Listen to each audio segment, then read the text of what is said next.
out the box, Glaze. Knock him out the box, knock him out the box, Glaze. Knock him out the box, knock him out the box, Glaze. Knock him out the box, knock him out the box, Glaze. Knock him out the box. Who you know more realer? Stories with more thriller. Spit real facts, who you know more chiller? Knock him out the box, Glaze. Knock him out the box, knock him out the box, Glaze. Knock him out the box. Once upon a time not long ago in the streets of Brooklyn, Glaze had him shookin'. If he liked what you had, God took it. Give me gangsta moves, ran with some gangsta dudes. You know I'm Brooklyn dude, straight take you fool. Me get that real 50 Cent, fat cat, pep. Had blocks on live, BGG, the movement. Here to make improvements. Knock him out the box, Glaze. Knock him out the box, knock him out the box, Glaze. Knock him out the box. Before they came, actually, around 3:23 in the morning, called the house. He asked Prince there. She said, yeah, Prince is dead. You want me to wake him up? He said, no, don't wake him up. Open the door, keep the door unlocked. I'm on my way home. And when the police came, they walked right through the front door. Time, 223. I forgot the exact address, but it was in Queens Village. It was a mother-daughter high ranch house, top and bottom, nice place. And yeah, and so what happened was when I went in, I just got dropped off by my people. They took me in, and only let certain people come to my house. The only one that come to my house is the people that I know will give their life for me. Nobody else. We grew up with each other. We trust each other. We know each other's mother and father. And so they dropped me off. The ones who always dropped me off. I went inside, took a shower. At the time, my wife at the time, Suzette, she made me something to eat. I ate. I went to sleep. We were both in the bed, sleep, and the police got to my bedroom door so quietly. They didn't have to knock the front door open because the shit was left open, and they walked right in there and they went right into came to my bedroom, and that's when they tried to knock the door. I had that door locked, and when I heard it, I looked up, I reached down. I slept with a shotgun there, sawed-off shotgun there. So when did you and Prince get cool enough to live together? Like, not that long. Like, a few months later. Yeah. Because he didn't know who I was. Yeah. I was sitting in his house. And with Preem? No, Preem wasn't there. I was because with the girls. His wife and my ex-wife and sisters. Yeah. You know what I mean? So, you know what I mean? I be in the crib. And months later, me and him got real tight. Right. You know what I'm saying? Like my brother. You know what I'm saying? He's my brother. I ain't gonna say him like. He is my brother. You know what I'm saying? We argue, whatever. You know what I mean? Like brothers. And we under misunderstanding. Cause he sent the word home. He sent the word home and told me to shut up. Yeah. Told Bimmy stop talking. Shut up. When? Recently? Yeah, recently. 2 weeks ago. She told Bimmy to shut up. He's like, stop talking. Stop talking. Yeah. Oh, these niggas nothing. So even with the Prince situation, people trying to say you called the house and asked where Prince was at, then the crib got raided or something. Now, how dumb does that sound? Yeah. Right? First of all, we never had a house phone. Mm-hmm. That's number one. I don't have his wife's phone number. That's number two. Number three, my wife is there. Yeah. Why am I calling her phone? Yeah. You see what Prince did? Yeah. What am I ask her for? Yeah. I'll never ask her about him. Yeah. You feel me? And because he could be out with somebody else. Thank you. He could have said he's with Mimi. Thank you. You know what I'm saying? I'm a street nigga. So I'm never gonna. Damn, that was crazy you said that. I ain't even thinking that's crazy you said that. You can't do that. Wow. You're right. I would never. What I'm calling and asking for him for? Yeah. He's out playing anyway. Yeah. So I was out playing.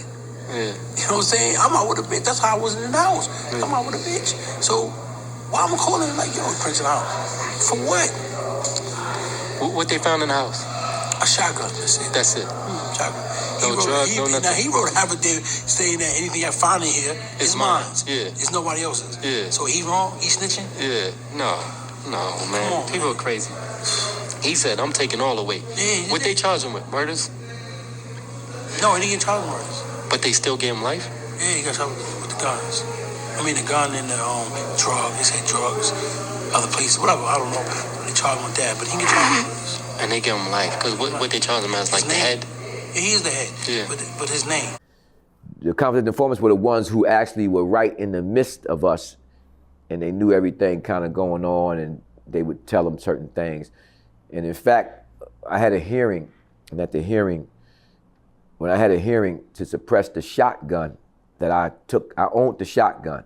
I made sure that I took ownership of that so that nobody else would get arrested, right? And so I tried to suppress it so they don't use it at trial.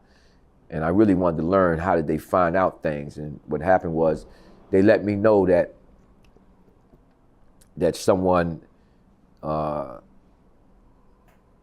gave up that they basically where I lived in the house, where I slept in the house, and they had pictures of my wife, had pictures of her that they got from the informant and all kind of stuff, man. Oh, okay. So this was somebody close to you, very close to you. Then. Yeah, very, very close, yeah. My mom used to tell me about the good old days. Gucci velour suits, nice cars and rope chains. A time in the place where everybody had a hustle. Some people had brains, some people had muscle. Some people had both, a dangerous combination. A couple steps ahead of any sticky situation. Know when to make the move and know when to stay and be patient. And just because you're flesh and blood doesn't make you related. She used to tell me a story about the amazing Glaze. Him and your pops was like brothers, but that nigga was... We're probably the most ruthless and notorious cocaine crack enterprise in the city, that being Howard Happy Mason and Lorenzo Fat Cat Nichols. NYPD rookie police officer was murdered, executioner style. And as I'm listening to that, I'm like, whoa. You actually dealt with Brian Glaze Gibbs, huh? I dealt with him years ago, back in the 80s, early 90s. I was where he was arrested by my partner back in those days for several murders himself. Not bad. I was given to me by a police officer in New York called Matt Byrne, whose son was gunned down by these drug dealers up there in New York City. Glaze was probably within the top 10 people in the city, but I'm going to say that he was probably one of the top 2 or 3 in Brooklyn. Drug dealers. And control the drug organization. And you know what I did? When I got the phone, I told my man, the next time we see him, he's out of here. Yeah. Less than 12 hours, that nigga was dead. Is he the second person you murdered? No.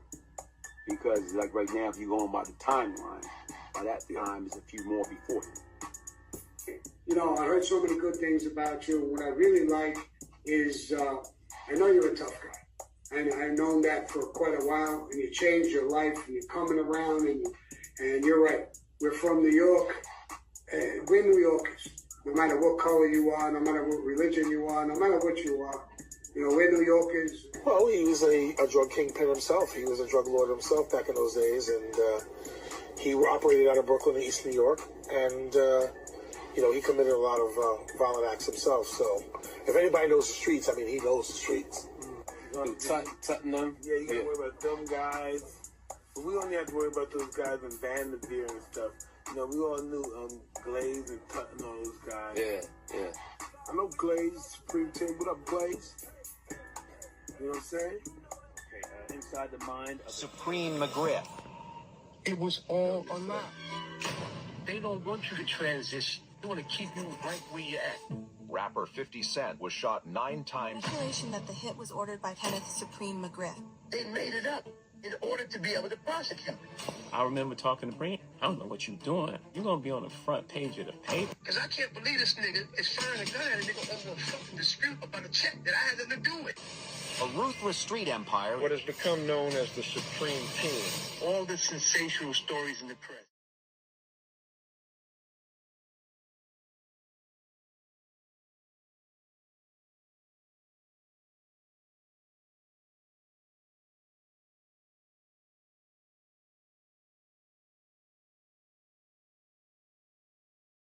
Hey y'all, it's Miss T, best-selling author of my memoir, Harlem Heroin. When I wrote my first book, I didn't have a coach or a blueprint, and now I'm giving you what I wish I had.